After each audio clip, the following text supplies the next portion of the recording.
Assalamualaikum warahmatullahi wabarakatuh. Alhamdulillahirrabbilalamin. Wabihi nasta'in ala umuri dunya waddin. Wassalatu wassalamu ala asrafil anbiya'i wal mursalin Sayyidina Muhammadin wa ala alihi wa sahbihi ajma'in, amma ba'd. Yang saya hormati Bapak Muhnurul Huda MPDI selaku dosen pengampu mata kuliah strategi belajar mengajar. Yang saya hormati Bapak Sirojul Munir SPD selaku dosen PPL S2 UIN Sunan Kalijaga, dan tak ketinggalan pula teman-teman yang saya banggakan. Di sini perkenalkan, nama saya Guru Hikmah, NIM 2219127. Di sini saya akan menjelaskan jawaban dari soal UTS yang telah diberikan oleh Bapak Nurul Huda. Baiklah, soal yang pertama yaitu jelaskan secara komprehensif tentang hakikat guru. Menurut pendapat Nugroho Noto Susanto, di dunia ini hanya ada dua jabatan, yaitu jabatan guru dan jabatan non-guru. Adapun yang membedakan dua jabatan tersebut adalah mengajar. Mengajar merupakan langkah bagi seorang guru untuk memandaikan bangsa dengan tanpa memikirkan efek untung dan ruginya secara material dan personal, melainkan memikirkan bagaimana nistanya jika generasi selanjutnya tidak lebih berkualitas dalam semua aspek kehidupan. Aktivitas pengajar tentunya menuntut kepekaan emosional dan spiritual yang mampu melahirkan mentalitas dan moralitas suatu bangsa. Dalam hal ini guru dituntut untuk profesional dengan tugas utamanya di samping mendidik, mengajar, juga melatih. Tugas guru tersebut adalah realisasi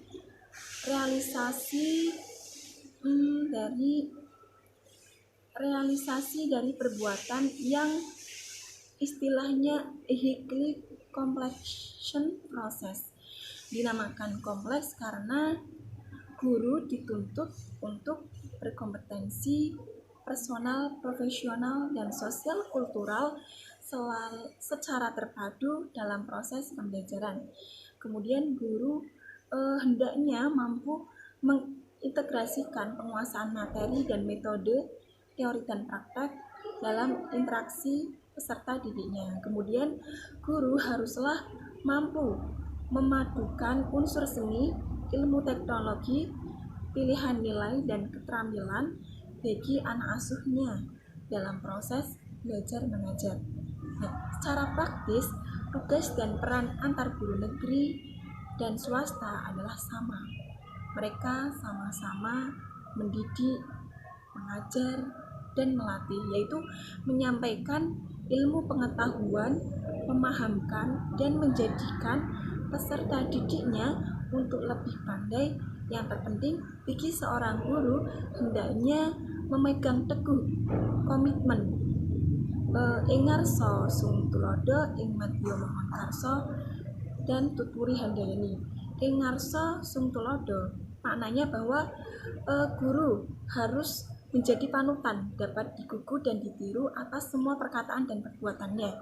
Kemudian ing madya mangon karso maknanya bahwa guru harus mampu menjadi mediator untuk menjadikan peserta didiknya berkarya dan berkehendak atas kemampuannya masing-masing. Kemudian tuturi handayani maknanya bahwa guru harus mampu mendorong dari belakang terhadap peserta didiknya untuk senantiasa berbuat yang lebih bermanfaat bagi dirinya sendiri, bangsa, dan negara. Jadi hakikat guru itu menuntut adanya kepribadian secara personal dan sosial. Kepribadian yang dimaksud yaitu guru mempunyai karakter khusus yang menonjol dan berbeda dengan apa yang dimiliki orang lain dalam hal kebaikan. Yang pertama, hakikat personal, yaitu mengarah pada model perilaku yang dapat dijadikan teladan.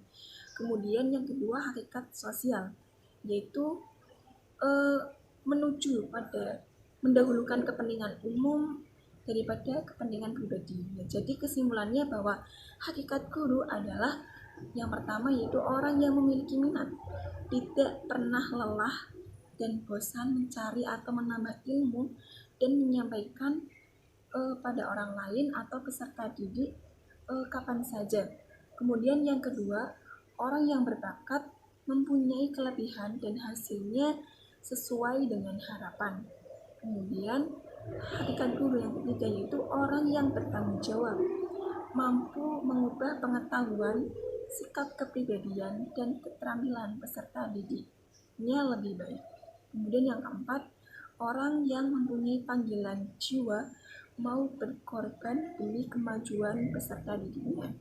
Kemudian yang kelima yaitu orang yang mempunyai idealisme, mau mendengarkan keluh kesah peserta didiknya dan mampu memberikan solusinya. Nah, kemudian soal yang kedua yaitu jelaskan secara komprehensif tentang makna strategi pembelajaran dan beberapa istilah terkait.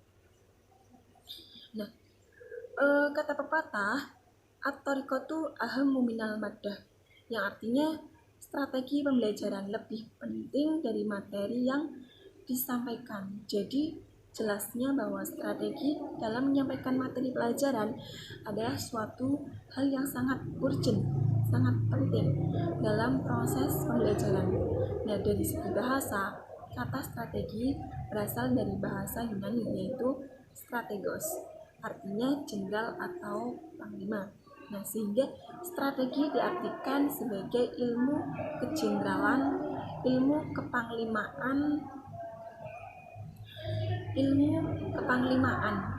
Nah, jadi strategi adalah untuk memperoleh kesuksesan atau keberhasilan dalam mencapai suatu tujuan yang telah ditetapkan.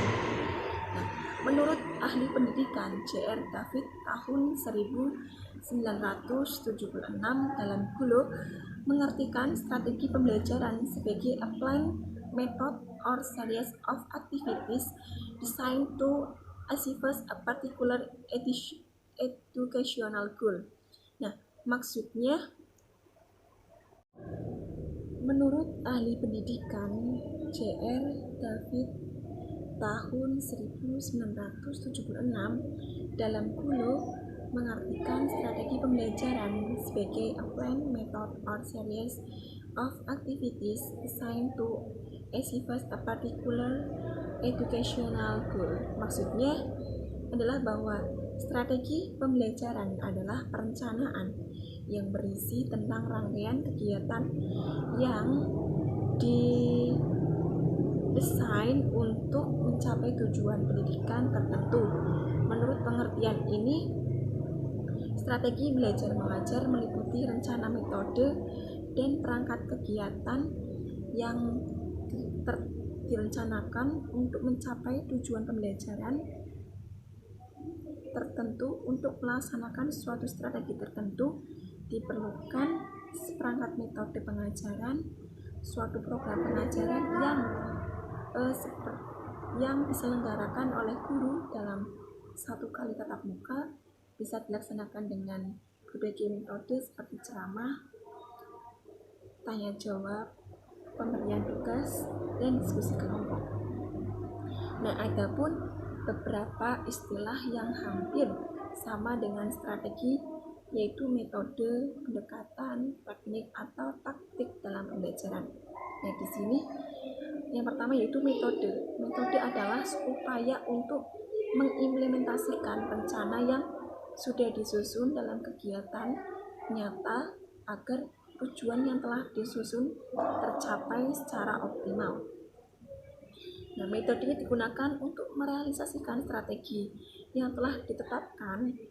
Strategi menunjuk pada sebuah perencanaan untuk mencapai sesuatu. Sedangkan metode adalah cara yang dapat digunakan untuk melaksanakan strategi. Dengan demikian, suatu strategi dapat dilaksanakan dengan berbagai metode. Kemudian yang kedua yaitu pendekatan atau istilahnya approach. Pendekatan atau approach adalah titik tolak atau sudut pandang kita terhadap proses pembelajaran. Nah, strategi strategi dan metode pembelajaran yang digunakan dapat bersumber atau tergantung dari pendekatan tertentu. Menurut Roy Killen tahun 1998, misalnya mencatat ada dua pendekatan dalam pembelajaran, yaitu pendekatan yang berpusat pada guru, teacher-centered approach, dan pendekatan yang berpusat pada siswa, student-centered approach. Pendekatan yang berpusat pada guru menurunkan strategi pembelajaran langsung atau direct instruction. Adapun pembelajaran deduktif atau pembelajaran expository itu nama lain dari pembelajaran langsung. Sedangkan pendekatan pembelajaran yang berpusat pada siswa menurunkan strategi pembelajaran discovery dan inquiry serta strategi pembelajaran induktif. Kemudian teknik adalah cara yang dilakukan seorang dalam rangka mengimplementasikan suatu metode. Misalnya, cara yang harus dilakukan agar metode ceramah berjalan efektif dan efisien. Nah, dengan demikian, sebelum seseorang melakukan proses ceramah, sebaiknya memperhatikan kondisi dan situasi. Misalnya, berceramah pada siang hari setelah makan siang dengan jumlah siswa yang banyak tentu saja akan berbeda jika ceramah itu dilakukan pada pagi hari dengan jumlah siswa yang terbatas. Kemudian, taktik adalah gaya seseorang dalam melaksanakan suatu teknik atau metode tertentu. Taktik ini sifatnya lebih individual. Walaupun dua orang sama-sama menggunakan metode ceramah dalam situasi dan kondisi yang sama, sudah pasti mereka akan melakukannya secara berbeda. Misalnya, dalam taktik menggunakan ilustrasi atau menggunakan gaya bahasa agar materi yang disampaikan mudah dipahami. Nah, dari penjelasan tersebut dapat disimpulkan bahwa suatu strategi pembelajaran yang ditetapkan guru akan tergantung pada pendekatan yang digunakan. Sedangkan bagaimana menjalankan strategi itu dapat ditetapkan berbagai metode pembelajaran. Nah, dalam upaya menjalankan metode pembelajaran, guru dapat menentukan teknik yang dianggapnya relevan dengan metode dan menggunakan teknik itu. Setiap guru memiliki taktik yang mungkin berbeda antara guru yang satu dengan yang lain. Kemudian soal yang ketiga yaitu jelaskan secara komprehensif tentang keterampilan dasar mengajar. Nah, sebelumnya mengajar adalah aktivitas yang dilaksanakan oleh guru-guru atau pendidik yang merupakan tenaga profesional yang bertugas merencanakan dan melaksanakan proses pembelajaran, menilai hasil pembelajaran, melakukan pembimbingan dan pelatihan, serta melakukan penelitian dan pengabdian kepada masyarakat, terutama bagi kependidikan pada perguruan tinggi. Sukses tidak hanya mengajar itu dapat diketahui dari adanya perubahan pada tingkah laku anak menuju kesempurnaan mengajar. Dikatakan sukses apabila hasilnya mantap atau tahan lama dan dapat digunakan oleh si pelajar dalam hidupnya. Kemudian anak-anak dapat menggunakan apa yang dipelajarinya dengan bebas serta penuh kepercayaan di berbagai situasi dalam hidupnya. Nah, adapun beberapa indikator dari proses mengajar yang tahan lama atau autentik. Nah, apabila yang pertama hasilnya merasa di dalam pribadi anak, kemudian dipahami benar, mengandung arti bagi kehidupan anak.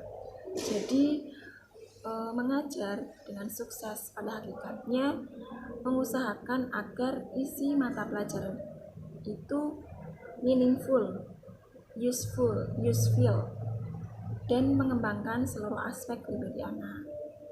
Nah, realitanya di masyarakat terdapat wacana perbedaan antara pendidik dan mengajar. Dari wacana perbedaan mendidik dan mengajar hanya dari sisi bawah. Itu membentuk kepribadian, sementara mengajar hanya sekedar transfer sesuatu tanpa membentuk nilai sebagai basis kepribadian secara individu. Nah, adapun keterampilan dasar mengajar bagi guru diperlukan agar guru dapat melaksanakan perannya seorang guru dalam pengolahan proses pembelajaran sehingga pembelajaran dapat berjalan dengan lancar. Di samping itu, keterampilan dasar merupakan syarat mutlak agar guru bisa mengimplementasikan berbagai strategi pembelajarannya.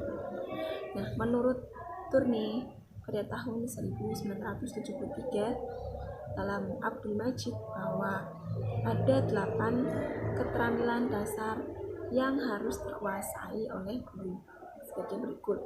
Yang pertama itu keterampilan dasar mengajar yang harus dikuasai oleh guru.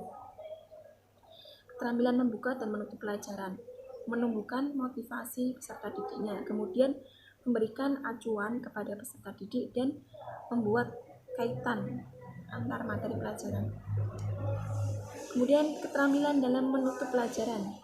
Yang pertama, meninjau kembali pokok bahasan apakah sudah dipahami siswa atau belum, bisa dengan cara membuat rangkuman atau ringkasan. Kemudian yang kedua, mengevaluasi pemahaman yang utuh terhadap konsep yang telah disampaikan baik tes tertulis maupun tes praktek seperti demonstrasi, simulasi aplikasi, ekspresi, ataupun evaluasi yang bersifat non-tes seperti observasi atau pengamatan.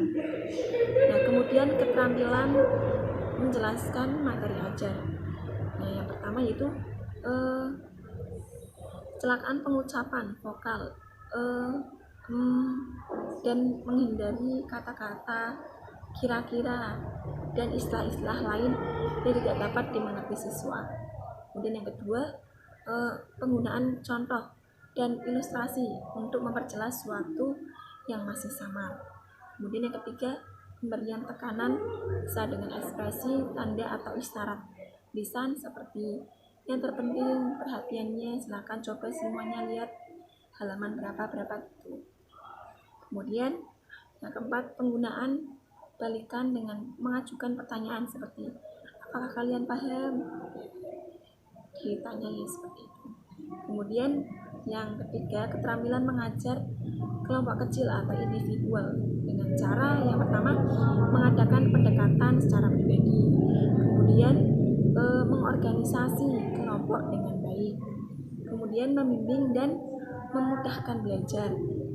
Kemudian yang keempat, merencanakan dan melaksanakan pembelajaran. Adapun yang keempat yaitu keterampilan membimbing diskusi kelompok kecil dengan cara pertama memusatkan perhatian siswa pada tujuan dan topik diskusi.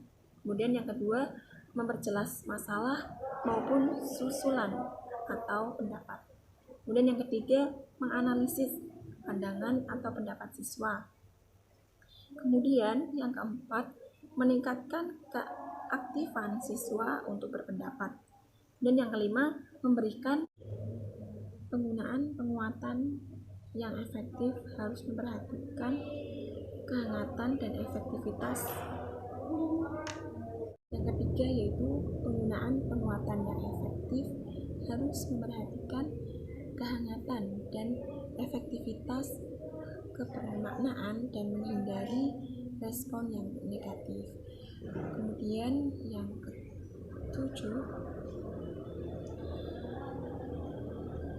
ketujuh yaitu keterampilan mengelola kelas secara umum. Keterampilan mengelola kelas terdapat pada dua hal.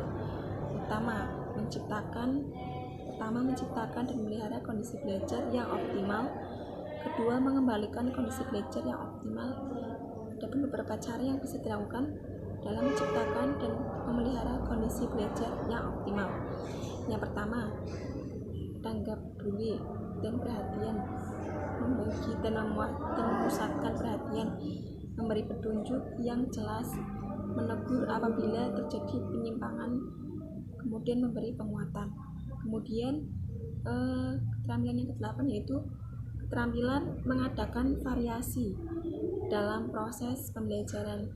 Guru bisa melakukan variasi beberapa hal, yaitu yang pertama teacher voice, kemudian focusing, kemudian teacher silent, eye contact and movement, kemudian bisa ekspresi wajah atau gerak badan. Nah, demikian pemaparan jawaban dari saya. Terima kasih. Wabillahi taufiq wal hidayah. Wassalamualaikum warahmatullahi wabarakatuh.